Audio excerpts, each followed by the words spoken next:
Hey les bambins, j'espère que vous allez bien, en tout cas moi ça va nickel. On se retrouve aujourd'hui pour une nouvelle vidéo sur les barrages retour de la Ligue Europa. Les 10 matchs que je vais analyser pour vous se passeront le 25 août et ils sont les suivants: Silkeborg contre HJK, Shamrock Rovers contre Ferencváros, Sivasspor contre Malmö, le Sheriff Tiraspol contre Punic, l'Olympiakos contre l'Apollon Limassol, Hearts of Middelson contre le FC Zurich, Žalgiris contre Ludogorets, Larnaca contre Dnipro, Omonia Nicosie contre la Gantoise et enfin Fenerbahçe contre l'Austria de Vienne. Mais avant de commencer, n'hésitez pas à venir nous rejoindre sur le site VIP et n'hésitez pas à mettre un pouce et à également vous abonner, ça fait toujours plaisir, surtout qu'on a dépassé les 10 000 abonnés. On attaque avec la première rencontre, Žalgiris contre Ludogorets. Les Bulgares se sont imposés 1-0 contre les Lituaniens au match aller. Ils ont donc un petit but d'avance. Et Žalgiris compte bien retourner la situation, surtout qu'à domicile, toute compétition confondue depuis juillet, ils n'ont pas perdu chez eux. On fait match nul contre Bodo Glimt, même s'ils ont été éliminés de la course à la Ligue des Champions. Et ils avaient réussi à battre les Suédois de Malmö 1-0. Et on rappellera qu'ils sont premiers du championnat de Lituanie avec beaucoup de matchs en retard pour l'instant. Côté Ludogorets, un début de championnat assez intéressant, 10 points sur 4 rencontres disputées. Par contre, en déplacement en Coupe d'Europe, c'est assez moyen depuis le début des qualifications.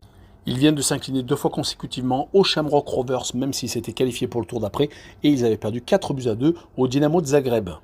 Sur cette rencontre, je vois Žalgiris s'imposer 1-0, et je vois la double chance 1N avec une cote à 1,72.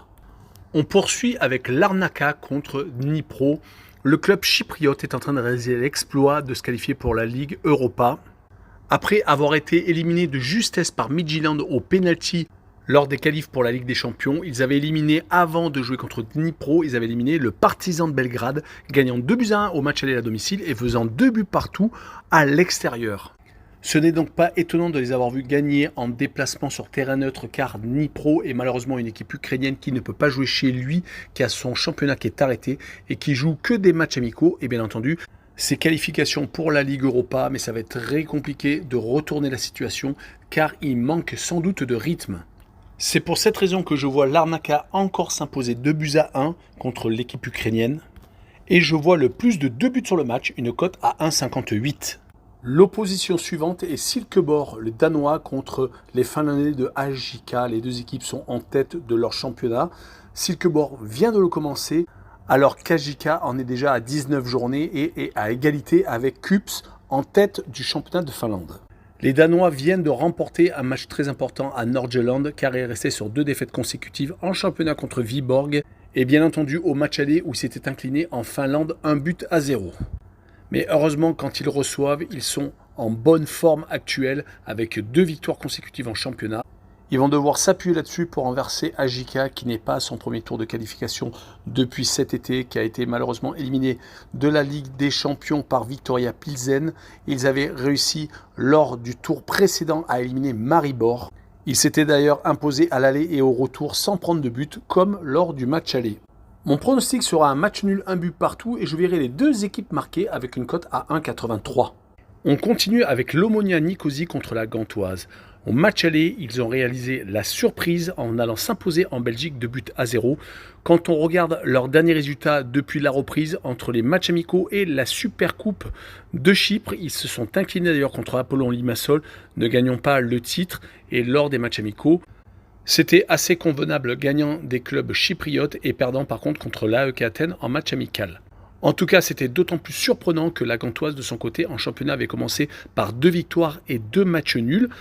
Il va donc falloir remonter 2 buts de handicap à Nicosie. Mais je vois les Belges faire une partie de leur retard et s'imposer 2-1, ça sera sans doute pas suffisant. Et je vois le plus de 2 buts sur le match, une cote à 1,44. On enchaîne avec Fenerbahçe contre l'Austria de Vienne. Les Turcs se sont ressaisis après leur élimination en qualification pour la Champions League. En championnat, ils ont une victoire, un nul en 2 rencontres. Ils viennent de s'imposer 6-0 à Kasimpasa et surtout 2 buts d'avance après le match aller en déplacement à Vienne. Mais le problème est que les Turcs des fois ont des trous comme ils l'ont fait contre Kiev où ils ont été éliminés donc de la Ligue des Champions. Également en championnat contre Ümraniyespor, j'espère que je le prononce bien, qui n'a qu'un seul point en 3 rencontres et s'était arraché chez le Fener. Du côté Austria de Vienne, 2 victoires annulées et 2 défaites en championnat, c'est assez moyen. Ils se sont tout de même imposés à l'extérieur lors de la dernière journée à Wolfsberger, qui est actuellement engagé en Ligue Europa Conférence. Sur cette rencontre, je vois le Fener s'imposer 2-1 et je vois le moins de 3,5 buts. Sur la rencontre, une cote à 1,43. On continue avec Sivasspor contre Malmö. Sivasspor s'est incliné de 2 buts au match aller, 3-1. Ils sont actuellement dans une mauvaise période sur les 4 dernières rencontres. 3 défaites assez lourdes à chaque fois, au moins 3 buts encaissés et un seul match nul. Et c'était à domicile en championnat. Côté Malmö, c'est un petit peu mieux. 4 matchs sans défaite. Toutes compétitions confondues, 2 matchs nuls et 2 victoires. Les 2 partages de points étaient à chaque fois à l'extérieur, dont un à Dudelange lors du tour précédent, c'était en Ligue Europa. Mon pronostic sera à 1 but partout entre les 2 formations avec le Away No Bet, avec le match nul remboursé, 6 victoires de Malmö en déplacement, une cote à 1,98. On enchaîne avec le Sheriff Tiraspol contre Punic. Le Sheriff est déjà premier de son championnat après 4 journées, alors que Punic est avec seulement 3 points en 3 journées de championnat. Les Moldaves restent sur 3 clean sheets consécutifs car au match aller, ils avaient fait 0-0 et ils restent sur 2 donc matchs sans prendre de but en championnat. Côté arménien, c'est compliqué actuellement. Une seule victoire lors des 5 dernières rencontres, toutes compétitions confondues. Et ils sont même sur une seule réalisation marquée sur la même période. Je les vois donc s'incliner 2-0 en Moldavie. On enchaîne avec l'Olympiakos contre l'Apollon Limassol. L'Olympiakos vient de gagner son premier match de championnat. C'était 2-0 à la maison contre Pas Giannina. C'est même leur premier succès depuis le début de leur préparation. C'était assez compliqué. Heureusement qu'ils étaient passés au pénalty lors du tour précédent contre le Slovan Bratislava. Mais à chaque fois, ils avaient réalisé des matchs nuls. Comme d'ailleurs au match aller où ils ont fait 1 but partout contre Apollon Limassol. Côté chypriote, heureusement qu'ils sont solides à domicile car à l'extérieur, les résultats sont beaucoup moins bons. Si on prend leurs 5 derniers matchs, toutes compétitions confondues, matchs amicaux bien entendu, et Ligue Europa, ils sont sur 3 défaites et un seul match nul. Et souvent, ils n'ont pas marqué. C'est pour cette raison que je vois l'Olympiakos s'imposer 2-0. Et je vois surtout les Grecs marquer plus de 1,5 buts sur le match, une cote à 1,73. On passe à l'avant-dernier match, Hearts of Midlothian qui joue contre Zurich, le club écossais. Reste sur 2 défaites consécutives, une au match aller, 2-1 qui leur donne donc 1 but de handicap et surtout ils se sont inclinés en championnat au Celtic de Glasgow, 2-0 mais ça c'était presque logique car le Celtic est déjà premier. Mais ce qui nous intéresse surtout, c'est les résultats de Hearts à domicile et ils sont assez solides sur les 4 matchs, que ce soit matchs amicaux et championnat compris depuis la reprise. C'est 3 victoires et un match nul. Côté Zurich, par contre, en championnat, c'est vraiment un bilan famélique. Le champion de Suisse n'a que 2 points après 5 journées. Même s'ils sont sur une série de 4 matchs sans défaite avec donc les 2 victoires à domicile, que ce soit au tour précédent contre Linfield et contre Hearts lors du match aller. Ils ont également arraché un match nul, 1 but partout chez Winterthur, un des promus du championnat helvète, et ils viennent également de gagner en Coupe de Suisse chez un club amateur. Mais sur cette rencontre, je vois le club écossais leur mettre la pression et gagner 2-1. Et je vois la double chance 1N avec une cote à 1,40.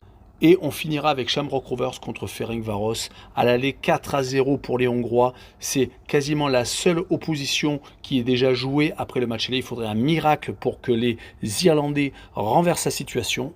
C'est assez dommage car c'est une équipe qui est en train de dominer son championnat, qui ne perd quasiment jamais et qui avait même réussi à battre Ludogorets lors du match retour, lors des qualifications pour la Champions League.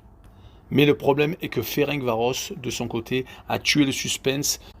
Surtout que lors des tours de qualification pour la Ligue des Champions, même s'ils ont été éliminés, ils n'ont pas perdu, faisant match nul à Tobol, au Slovan Bratislava, ils se sont même imposés 4-1 et ils avaient fait 1 but partout à Karabag. Je les vois donc faire match nul en Irlande, 1 but partout, et je vois le Away No Bet avec le match nul remboursé, 6 victoires des Hongrois en déplacement avec une cote à 1,72.